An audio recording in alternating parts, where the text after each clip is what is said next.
Hey farm friends, my name's Georgia from Grow My Goodness here in the beautiful Bay of Plenty, New Zealand, and today we are going to harvest, wash, pack and deliver a order for a local restaurant.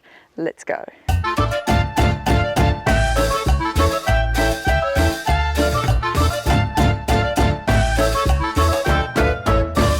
On Monday I send out my fresh sheet, which is just basically a list of all the things that I've got available, and currently I'm only sending that to one restaurant.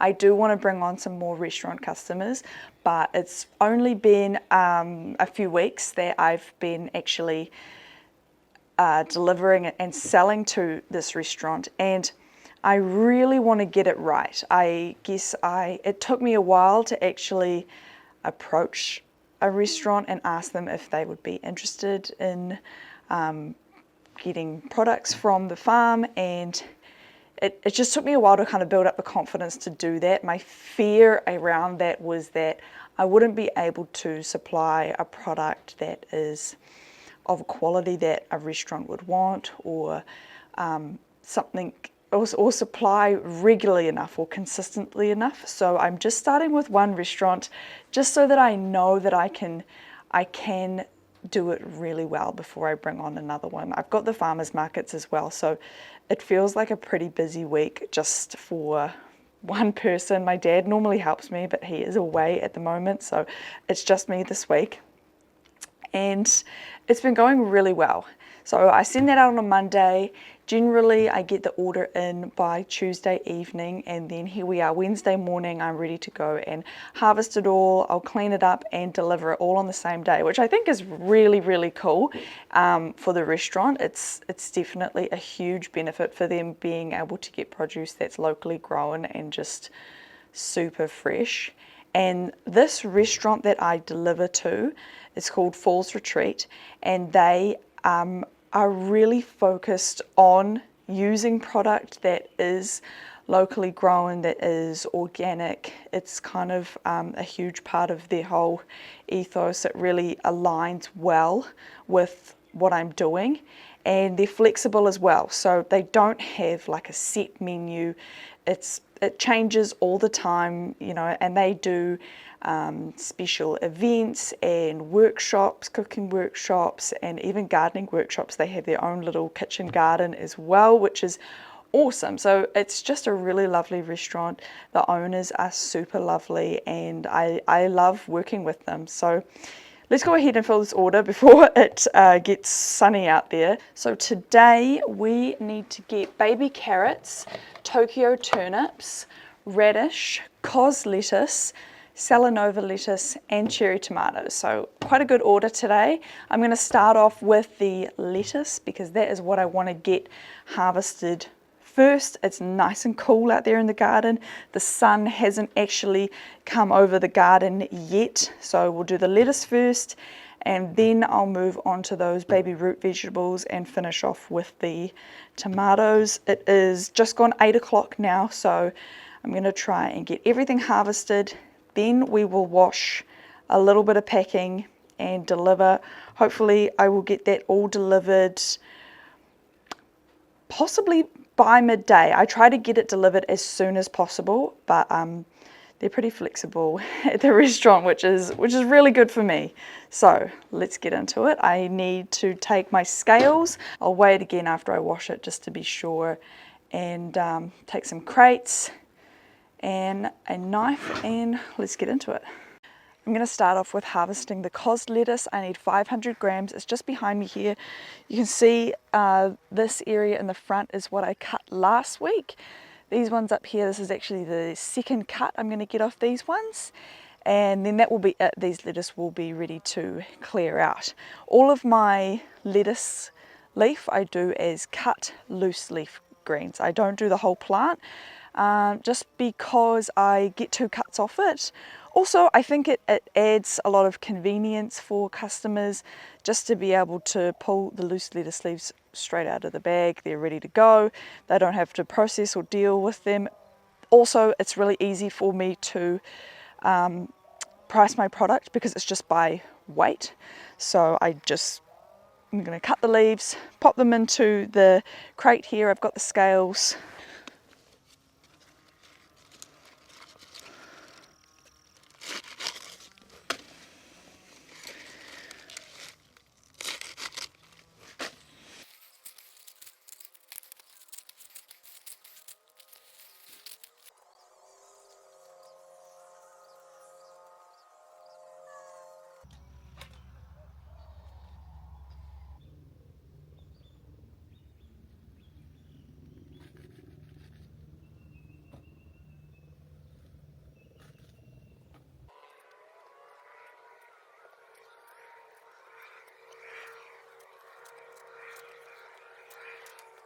I don't know what it is about the lettuce that I'm growing. I mean, it must just be because of our climate, but I find that the red leaf lettuces grow so much better than the green ones. They seem to be so much more resistant to bolting and disease. Maybe I just probably need to try a few more green varieties, and I am waiting for a green variety, the Humboldt RZ, to come back in stock with our supplier here in New Zealand. The red varieties that I have do have a bit of green on them, which is nice because I don't like it to be fully red. I think that a lot of people do expect to see a green lettuce. I think it looks really pretty, but yeah, for some reason the red lettuce just grows so much better for me here. We have pretty harsh conditions and we are in the middle of summer, so it's quite difficult to grow the lettuce at the moment. I feel like I'm starting a lot of new lettuce at the moment. I am getting almost 2 cuts off it. I get a really nice first cut.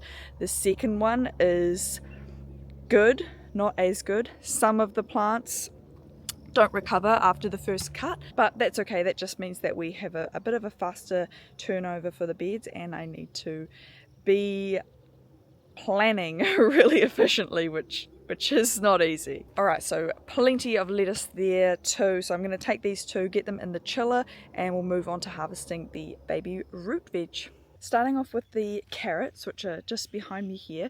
I've got 2 crates. For the restaurant, we're doing baby carrots, and they are going to be topped as well. So it's just the carrot, a little bit of that fresh green top on there. And I'm going to be cutting those as I go. I'm wearing gloves. It's really just to protect my hands because the knife is really sharp. It can be a little bit tricky, so it just offers a layer of protection to make sure I don't cut my finger. I've got 2 crates as well. That is because there is going to be some carrots that are too big. I like them all to be as close to the same size as possible. So any carrots that are too large, I'll harvest and put into a separate crate, and those will go to the farmer's market on Friday.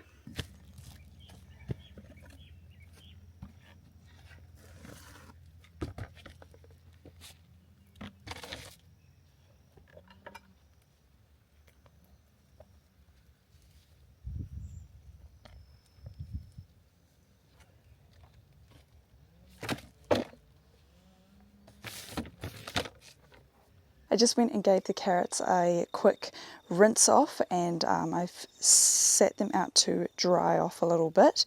And while they are drying, I'm going to go ahead and harvest the turnips and then the radishes. I need 4 kilos of turnips and 2 of radishes. I've been harvesting from this turnip bed, which is in the tunnel, for a couple of weeks now. This will probably be the last harvest that I get off this bed, so just the smaller ones for today, and then I'll clear it out and take heaps of turnips to the markets on the weekend. My next bed of turnips is going to be ready for next week, so I've kind of done the succession planning for the turnips well this time around, which is good. So I'm going to go ahead and harvest these ones. I'm doing very similar process to the carrots, just topping them as I go. A little bit easier because I can actually see the turnip before I pick it, so I'm not going to be picking ones that I don't want. This morning I feel like I'm really taking too long. It's 9:20. I need to hurry up. I've got radishes to go, and then I've also got cherry tomatoes and rocket. I didn't mention earlier, but I do the rocket a little bit later in the morning because I like it to dry. I use the greens harvester and it doesn't work when it's wet. And first thing in the morning, everything's really dewy and wet. So it's actually just on the other side of this tunnel. Yeah, it looks like it's dry, so it's going to be perfect to harvest. So I'm going to get the radishes, then the rocket, and then lastly the tomatoes.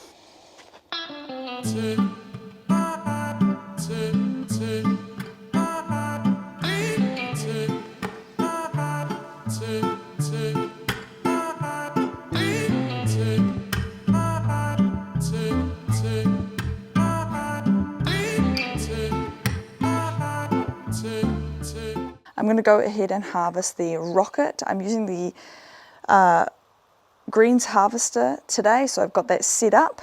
I've got 2 beds of rocket. The one that I harvested most recently hasn't quite recovered enough yet to get another harvest of it, but I've got another bed of rocket that I didn't cut last week that is looking super luscious, so I'm going to cut off that bed. That will probably be the last cut that I get off that bed, and then my next bed of rocket will be ready. So it's all about the successions at the moment.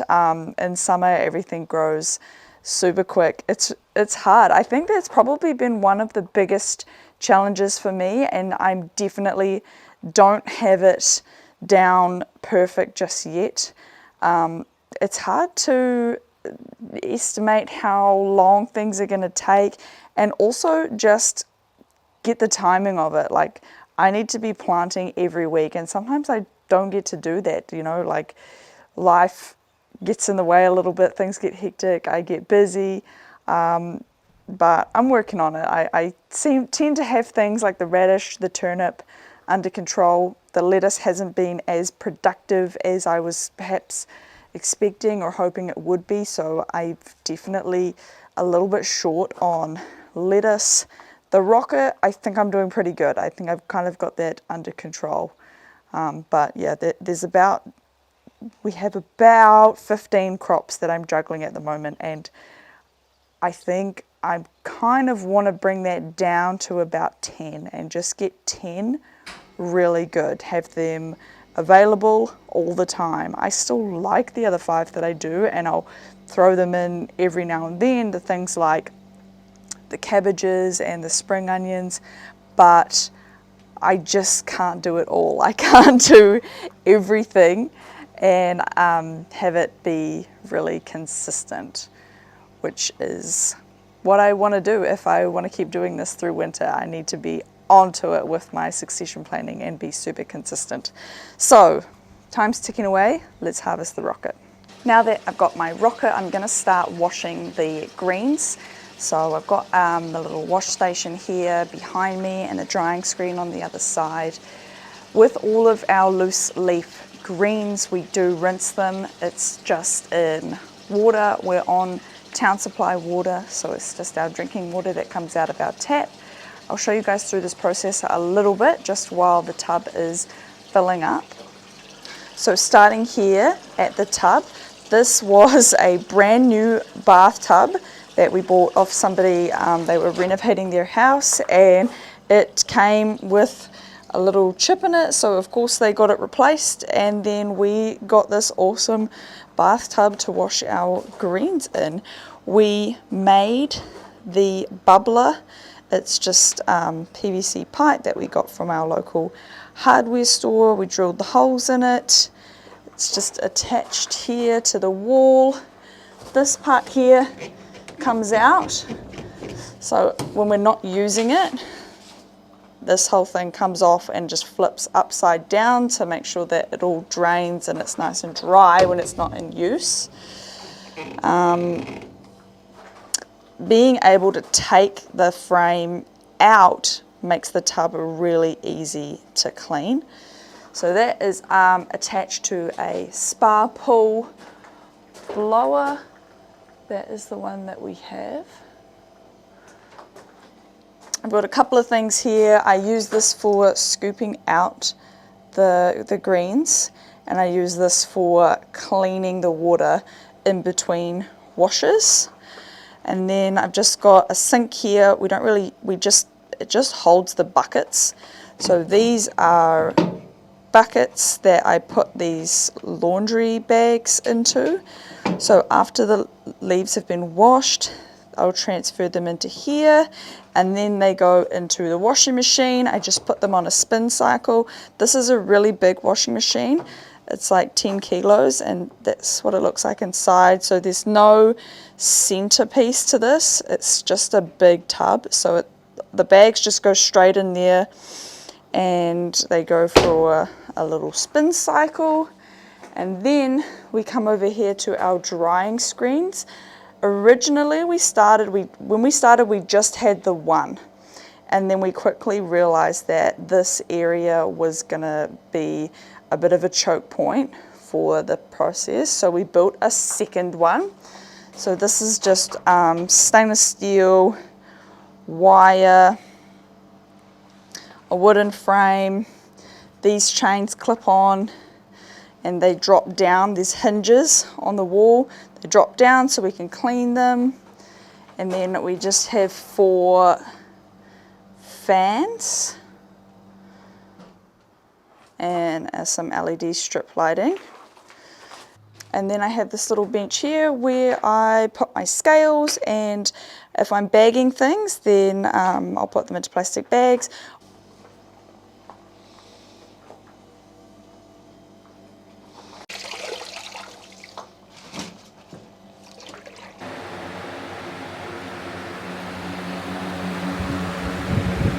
I'm almost ready to make the delivery up to the restaurant. Last thing I'm going to do is just weigh these tomatoes. I've just harvested them into this basket. I'm going to weigh them out. I'm looking for 2 kilos, so I should have that here. I don't know if it's going to fit into this container. Unfortunately, I'm a little bit short on containers. I think I need to, I really like putting the tomatoes in containers. I don't like putting them in bags. I put the salad greens in bags if I can, and then everything else, I have various sizes of these Sistema containers which I put things in, and that's just for the restaurant. For the market, everything goes into bags or in bunches, like the root vegetables just in bunches. I keep the tops on with the rubber band around. Anyway, I'm going to get 2 kilos of cherry tomatoes weighed out into this container, and then it will be time to make the delivery.